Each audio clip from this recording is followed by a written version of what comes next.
السلام علیکم ورحمۃ اللہ وبرکاتہ۔ سامعین کرام، بعض اوقات انسان اپنی زندگی میں اس مقام پر پہنچ جاتا ہے جہاں ہر طرف راستے بند محسوس ہوتے ہیں، دعائیں بھی ہوتی ہیں، کوششیں بھی جاری رہتی ہیں، مگر دل کو وہ سکون نصیب نہیں ہوتا جس کی وہ تلاش میں ہوتا ہے۔ ایسے ہی لمحوں میں ایک ایسا عمل ہے جو صرف گناہوں کی معافی کا ذریعہ ہی نہیں بلکہ انسان کے دل، اس کی قسمت اور اس کی پوری زندگی میں نئی روشنی پیدا کر دیتا ہے، اور وہ ہے استغفار۔ آج ہم اسی حقیقت پر گفتگو کریں گے جسے واصف علی واصف رحمۃ اللہ علیہ نے اپنے فرمودات میں نہایت خوبصورتی سے بیان کیا۔ ان کے نزدیک استغفار صرف زبان سے ادا ہونے والا ایک وظیفہ نہیں بلکہ بندے کی اپنے رب کی طرف حقیقی واپسی کا اعلان ہے۔ یہ اس بات کا اظہار ہے کہ بندہ اپنے نفس، اپنی کمزوریوں اور اپنی غلطیوں کو پہچان چکا ہے اور اب پوری امید کے ساتھ اللہ تعالیٰ کی رحمت کا دروازہ کھٹکھٹا رہا ہے۔ واصف علی واصف رحمۃ اللہ علیہ فرمایا کرتے تھے کہ جب انسان سچے دل سے استغفر اللہ کہتا ہے تو دراصل وہ اپنے رب سے عرض کر رہا ہوتا ہے، اے اللہ، میں اپنی خطاؤں کا اعتراف کرتا ہوں، میں اپنی طاقت پر نہیں بلکہ تیری رحمت پر بھروسہ کرتا ہوں، مجھے اپنی طرف لوٹا لے۔ یہی احساس استغفار کی اصل روح ہے۔ استغفار صرف الفاظ کا مجموعہ نہیں بلکہ دل کی کیفیت کا نام ہے۔ جب دل میں ندامت پیدا ہوتی ہے، عاجزی پیدا ہوتی ہے اور بندہ اپنی بے بسی کو تسلیم کر لیتا ہے تو اللہ تعالیٰ کی رحمت اس کی طرف متوجہ ہونے لگتی ہے۔ واصف علی واصف رحمۃ اللہ علیہ فرمایا کرتے تھے کہ اللہ کی مدد اس انسان پر نازل ہوتی ہے جو اپنی غلطیوں کو پہچان لیتا ہے۔ جو شخص اپنی خطاؤں پر اصرار کرتا ہے، اپنی لغزشوں کو معمولی سمجھے اور اپنے آپ کو بے قصور سمجھتا رہے، وہ اللہ کی خصوصی مدد سے محروم رہ جاتا ہے۔ لیکن جو بندہ اپنے رب کے سامنے جھک جاتا ہے، اس کے لیے رحمت کے دروازے کھلنے لگتے ہیں۔ ان کے نزدیک استغفار دل کی صفائی کا سب سے مؤثر ذریعہ ہے۔ جیسے بارش زمین سے گرد و غبار دھو دیتی ہے، اسی طرح استغفار دل پر چڑھی ہوئی گناہوں کی گرد صاف کر دیتا ہے۔ جب دل پاک ہونے لگتا ہے تو انسان کی سوچ بدل جاتی ہے، اس کی نیت خالص ہونے لگتی ہے اور اس کے فیصلوں میں بھی خیر پیدا ہونے لگتی ہے۔ اکثر لوگ شکایت کرتے ہیں کہ ہم دعائیں تو بہت کرتے ہیں مگر قبولیت نظر نہیں آتی۔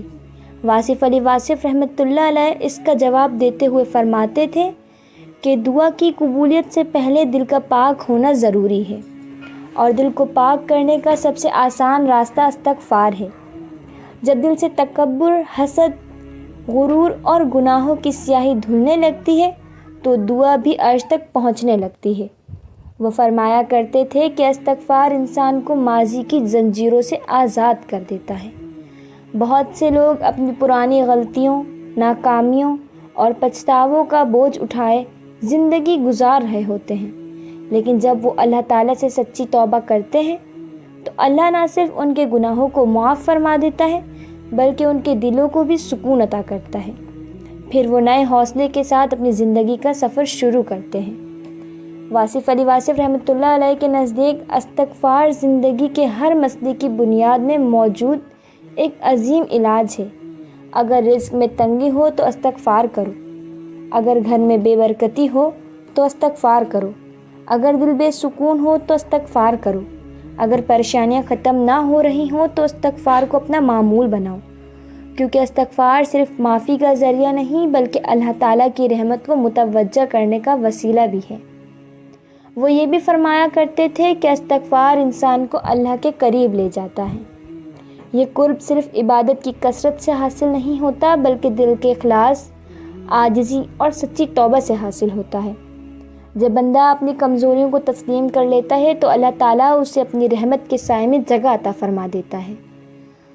واصف علی واصف رحمۃ اللہ علیہ اکثر اپنی گفتگو میں اس بات پر زور دیتے تھے کہ لوگ اللہ سے مدد تو مانگتے ہیں مگر اس راستے کو اختیار نہیں کرتے جہاں سے مدد نازل ہوتی ہے۔ اللہ تعالیٰ کا دروازہ ہمیشہ کھلا رہتا ہے، لیکن اس دروازے تک پہنچنے کی ایک اہم کنجی استغفار ہے۔ جو شخص اس کنجی کو اپنا لیتا ہے اس کے لیے ایسے اسباب پیدا ہونے لگتے ہیں جن کا وہ تصور بھی نہیں کر سکتا۔ جب انسان چند لمحوں کے لیے بھی پوری توجہ، عاجزی اور اخلاص کے ساتھ استغفر اللہ ربی من کل ذنب و اتوب الیہ پڑھتا ہے تو دل نرم ہونے لگتا ہے، آنکھیں نم ہو جاتی ہیں اور بندہ اپنی رب کی رحمت کو پہلے سے کئی زیادہ قریب محسوس کرتا ہے۔ پھر وہ مسائل جنہیں انسان برسوں سے حل نہ کر سکا ہو، اللہ تعالیٰ اپنی قدرت سے ان کے حل کے ایسے راستے پیدا فرما دیتا ہے جو عقل سے بھی بالا تر ہوتے ہیں۔ واصف علی واصف رحمۃ اللہ علیہ فرمایا کرتے تھے کہ جب بندہ سچے دل سے اپنے رب کی طرف رجوع کرتا ہے تو آسمان اور زمین کے درمیان موجود رکاوٹیں بھی ختم ہونے لگتی ہیں، اس کے لیے آسانیاں پیدا ہوتی ہیں، دل کو سکون ملتا ہے، رزق میں برکت آتی ہے اور زندگی میں امید کی نئی کرن روشن ہو جاتی ہے۔ ان کی پوری تعلیمات کا خلاصہ یہی تھا کہ انسان اپنے رب سے تعلق مضبوط کرے، ہر حال میں اللہ تعالیٰ کی طرف رجوع کرے، اس سے گفتگو کرے، اس پر بھروسہ رکھے اور استغفار کو اپنی روزمرہ زندگی کا لازمی حصہ بنا لے، کیونکہ زندہ دل وہی ہے جو ہر لمحہ اپنے رب کی طرف متوجہ رہتا ہے۔ آج ہمیں بھی یہ عہد کرنا چاہیے کہ استغفار کو صرف مشکل وقت کا وظیفہ نہیں بلکہ اپنی زندگی کا مستقل معمول بنائیں گے۔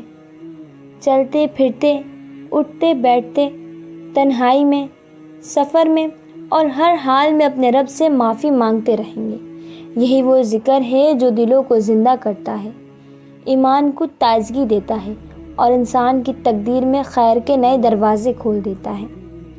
واصف علی واصف رحمۃ اللہ علیہ فرمایا کرتے تھے کہ استغفار وہ نور ہے جو انسان کو اس کے رب تک پہنچنے کا راستہ دکھاتا ہے۔ جو شخص استغفار سے اپنا تعلق مضبوط کر لیتا ہے وہ کبھی مایوسی کا شکار نہیں ہوتا، کیونکہ اسے یقین ہوتا ہے کہ رحمت الہی ہر لمحہ اس کے ساتھ ہے۔ اللہ تعالیٰ سے دعا ہے کہ وہ ہمیں سچی توبہ کرنے والا، کثرت سے استغفار کرنے والا اور ہر حال میں اسی پر بھروسہ کرنے والا بندہ بنا دے، ہمارے دلوں کو پاک فرما دے، ہمارے دعاؤں کو قبول فرما لے، ہمارے رزق میں برکت عطا فرمائے اور ہمیں اپنی رحمت کے سائے میں ہمیشہ محفوظ رکھے۔ آمین یا رب العالمین۔ والسلام علیکم ورحمۃ اللہ وبرکاتہ۔